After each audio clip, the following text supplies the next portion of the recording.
Hello guys, welcome to my channel. আমি আজকে একটা মাছের রেসিপি তোমাদের সামনে নিয়ে এলাম। এবার আমি প্রথমে সর্ষে বেটে নিচ্ছি। শিলনোড়ায় বাটছি, কারণ শিলনোড়ায় বাটলে আলাদা টেস্ট হয়।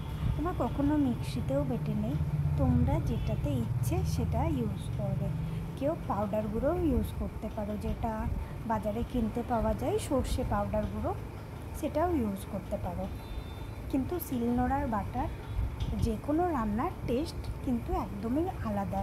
তোমরা একটু ভালো করে খেয়ে দেখবে, মানে ভালো করে নোটিশ করবে, তাহলে তোমরাও বুঝতে পারবে।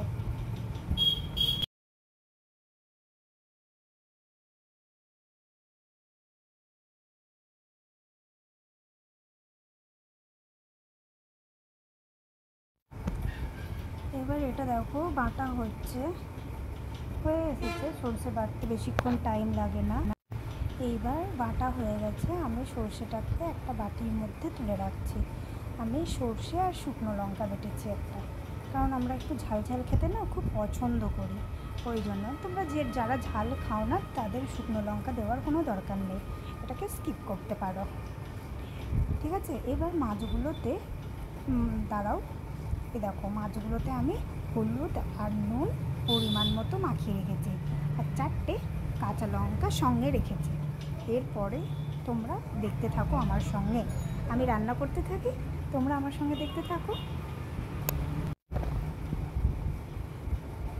আমি কড়াইটা এখানে আগে থেকেই বসিয়ে রেখেছি, যাতে কড়াইটা একটু গরম হয়ে যায়, কারণ গরম যদি না হয় রান্নাটা ভালো হবে না। এবার আমি এখানে সর্ষের তেল নিয়ে নিলাম। আমি কিন্তু খুব বেশি তেল দিয়ে কখনোই রান্না করি না, তোমরা খেয়াল করে দেখবে।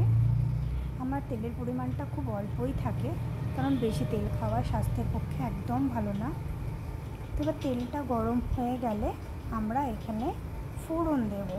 ঠিক আছে, তেলটা গরম হয়ে যাক, এবার আমি তেলটা গরম হয়েও গেছে, এবার আমি দিচ্ছি কালো জিরে। তেলের ওপরে কালো জিরে, এরপরে দেব শুকনো লঙ্কা আর এরপরে দেব তেজপাতা।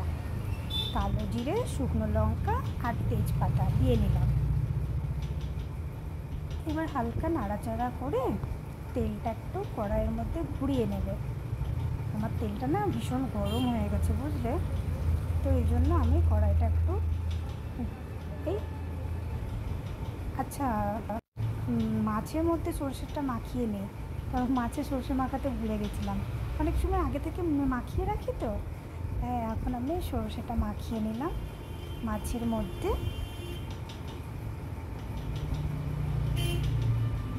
নুন হলুদ তো আগেই মাখানো ছিল, তো পরিমাণ মতো নুন হলুদ দিয়ে নেবে, দিয়ে মাছটা ভালো করে মাখিয়ে নেবে। এই দেখো তেলটা ভীষণ গরম হয়ে গেছে, ওই জন্য একটু চারিদিকে নাড়িয়ে নিলাম কড়াই থেকে, তাহলে কড়াইটাও তেতে গেছে, তাহলে মাছটা আর কি ভেঙে যাবে না, সুন্দর হবে, গোটা গোটা থাকবে। এবার ওই গরম তেলটার ওপরে মাছগুলোকে দিয়ে নেব। মাছগুলো কিন্তু আমি ভেজে রাখিনি, কাঁচা মাছ রান্না করছি। আমার না কাঁচা মাছ রান্না খেতে ভীষণই ভালো লাগে।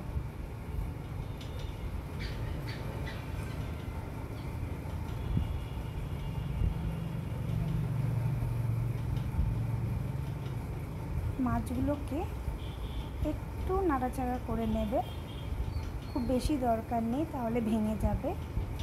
এরপরে জল দিয়ে নেবে, এত বেশিক্ষণ রাখলে কিন্তু সর্ষেগুলো তেতো হয়ে যায়, ওই জন্য সর্ষে দেওয়ার পরে বেশি নাড়াচাড়া করতে হয় না, মানে সর্ষেটাকে। এবার আমি কিছুক্ষণের জন্য ঢেকে দেব।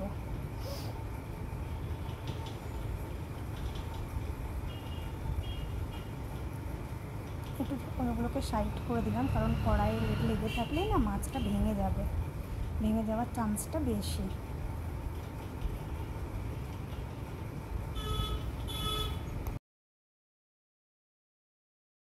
আর একটু জল দিয়ে নিলাম, কারণ মাছগুলো কড়াইয়ে ঠেকলেই মাছগুলো ভেঙে যাবে।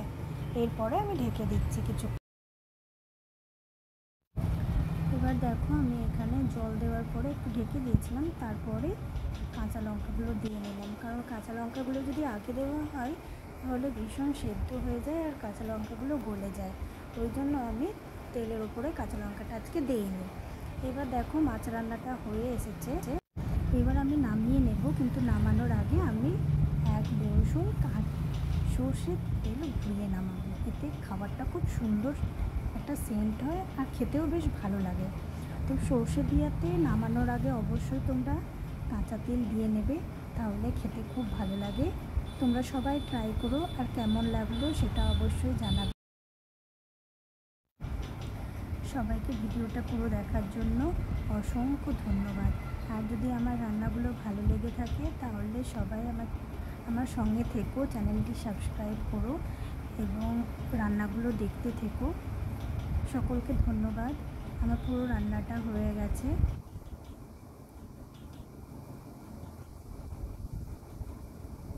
আমি রোজ একটা করে ভিডিও দেব, তোমাদেরকে দেখার অনুরোধ থাকলো।